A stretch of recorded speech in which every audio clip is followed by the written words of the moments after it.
ကိုကလက်မခံရင်မရဘူးလက်မခံရင်ဘာမှကိုရှိမရဘူးကြားစရာအကြားအာယုန်တွေကိုလိုက်ခံစားလို့ငါ့ကိုဒီလိုပြောတယ်ဆိုတဲ့စကားလုံးတွေလိုက်ခံစားလို့အဲ့ဒါတွေစိတ်ညစ်သွားတာငါ့လိုဒီလိုဆက်ဆံနေငါ့ကိုဒီလိုဆက်ဆံနေဆိုပြီးတော့သူတို့ဆက်ဆံတဲ့အမူအရာတွေကိုကလက်ခံလိုက်လို့ကို့မှာစိတ်ညစ်သွားတာသူများကညစ်အောင်လုပ်ထားမို့ကိုယ်စိတ်ကကိုယ်ကိုပြန်ညစ်တာကိုယ်စိတ်ကကိုယ်ကိုပြန်ညစ်အောင်ဆိုတာကိုယ်လောဘကကိုယ်ကိုပြန်ညစ်တာကိုယ်ဒေါသတွေကကိုယ်ကိုပြန်ညစ်တာကိုယ်မောဟမာနတွေကအကုသိုလ်ကိလေသာတွေကိုယ်ကိုပြန်ညစ်တာပြီးတော့စိတ်ချမ်းသာဖို့ဆိုရင်ဘုရားကအဲ့ဒီကိလေသာတွေကိုလက်မခံဖို့ကိလေသာတွေလက်မခံဖို့ဆိုပုရုဇဉ်တွေအတွက်ကတော့ကိလေသာတွေကတခါတည်းတတ်လို့မှမရတာဒါပေမဲ့ဖြစ်ရင်အကြာကြီးမဖြစ်အောင်ဖြစ်ရင်အကြာကြီးရှိမနေအောင်ကိုကတတိလေးနဲ့အမြဲတမ်းအမြန်တိုက်ထုတ်ဖို့ပဲအရေးကြီးအမိုက်ဆိုတာလောကမှာပြစ်မှာပဲဟိုလူကလည်းကိုယ်အမိုက်လာပြစ်ဒီလူကလည်းကိုယ်အမိုက်လာပြစ်အမိုက်ဆိုတာပြစ်မှာပဲအဲ့အမိုက်ကောက်တဲ့ကိုယ်စိတ်ကအရေးကြီးတယ်အမိုက်ကလေးတွေ့ရင်ကြော်မသွားနဲ့အမိုက်ကလေးတွေ့ရင်ကောက်ပြီးတော့အမိုက်ပုံးနဲ့ထည့်အဲ့ဒါပတ်ဝန်းကျင်တန်ရှင်းတယ်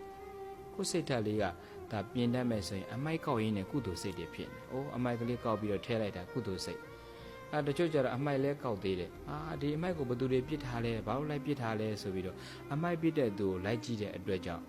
ကိုယ့်ရဲ့အမိုက်ကောက်တဲ့စိတ်ထားလေးကပြက်ပြီးတော့အမိုက်ပြစ်တဲ့လူကိုဘက်ကိုရောက်သွားစိတ်။ဒီကောင်ကငါပဲတန်ရှင်းနေလုပ်နေရငါအမြဲတမ်းလုပ်နေရတာဒီအမိုက်ကိုဒီလာပြစ်တယ်ဆိုတော့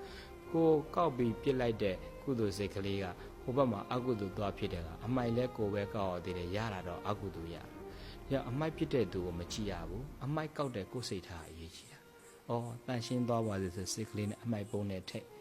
တန့်သွား။အဲ့တော့လူတွေကအမိုက်လဲကောက်တယ်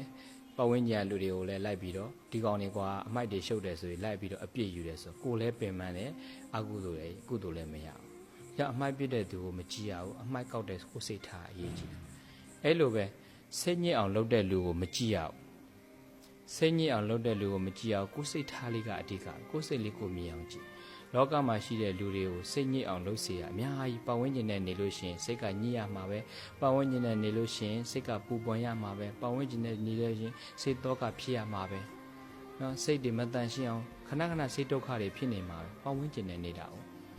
တခါကပတ်ဝန်းကျင်နဲ့နေတာမပြောနဲ့ကိုတယောက်တည်းနေတာတော့မှကိုယ်စိတ်နဲ့ကိုယ်တဲ့လို့လား